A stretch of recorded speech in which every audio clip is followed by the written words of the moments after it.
Hello, Maple. So nice to be catching up with you again. Hope you've all had a lovely half-term break. Did lots of fun things. We're going to catch up with Al where we left him at the end of chapter 11.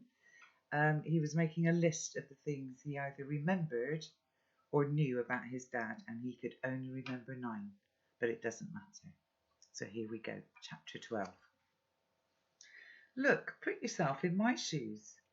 It's been nearly a week now, and the truth is, I'm not even sure whether to believe what the letter says. Well, would you? And I'm thinking about this, what we believe and everything. When something occurs to me, that sort of tips the balance of my indecision. Indecision, by the way, which is so bad and so distracting that last night I hardly slept at all, and my form teacher, Miss Henry, kept me back after school for one of those, is everything all right with you, Al, chats. You see, my mum believes in ghosts, even though she told me there's no such thing.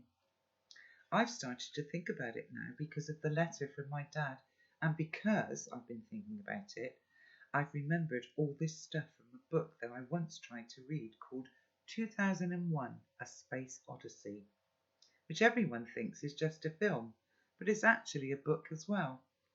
And the writer predicted loads of stuff long before it ever happened, like the satellites that let us use mobile phones, and even men visiting the moon. Anyway, in 2001, he said that behind every man alive stands 30 ghosts. Now, by man, he meant person, because that's how people wrote back then. And the ghost things just meant that for every person then alive, 30 people had died in history. He wrote that in 1968, when the world's population was about half of what it is now. If he was writing it now, it would be, behind every person now alive stand 15 ghosts.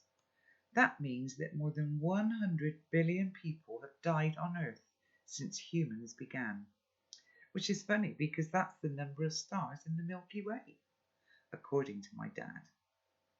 I don't think Arthur C. Clarke, who wrote it, believed in ghosts. I mean actual proper ghosts like you get in the stories, the kind that haunt places.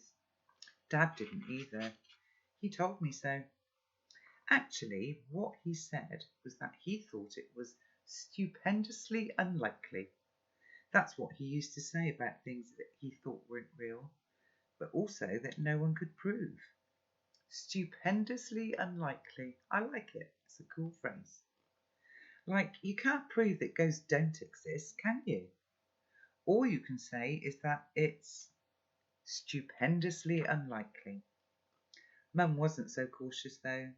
I had had a bad dream once when I was little, and I thought there was a ghost living in the loft, and she told me definitely and certainly there was no such thing as ghosts, that it was all just our imagination.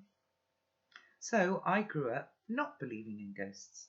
Stuff like Scooby-Doo was good fun, and I got really scared one Christmas by a ghost in a play, but I knew that it wasn't real. But after Dad died, Mum kind of changed. It wasn't long after he had died, I don't know, maybe a month, and I overheard Mum talking to Auntie Ellie. We were still living in Chesterton Road in Culvercott. I couldn't sleep, so I'd gotten up to get a glass of water, and I heard them talking in the front room, and I stayed on the stairs to listen. "Come on, Sarah," Auntie Ellie was saying. "Come on." "No, I did, Ellie, I did, plain as day. He was standing right there. The funeral director was sitting where you're sitting, and he came through the door, and he kind of sort of looked at me, and looked at Dennis Harrison, and his mouth went, 'No,' and he went out the door as quiet as anything." "What did you do?" "Well, I was in a daze. I just stared, and Dennis Harrison saw me gaping at the door, and he asked me, 'What's the matter?' And I said, I've just seen Pie. And he just nodded. A lot of people say that. And that was it? That was it. He didn't look like a ghost or anything. Well, what was he wearing? Like, did he have a sheet on it? No, Ellie, he was wearing his normal stuff. His jeans, his blue cotton check shirt, you know, the one he really liked.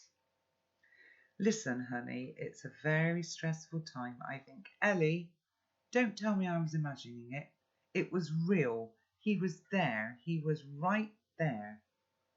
I'm sure he was. And don't patronise me either. They stopped talking for a minute, then I heard, Al, is that you?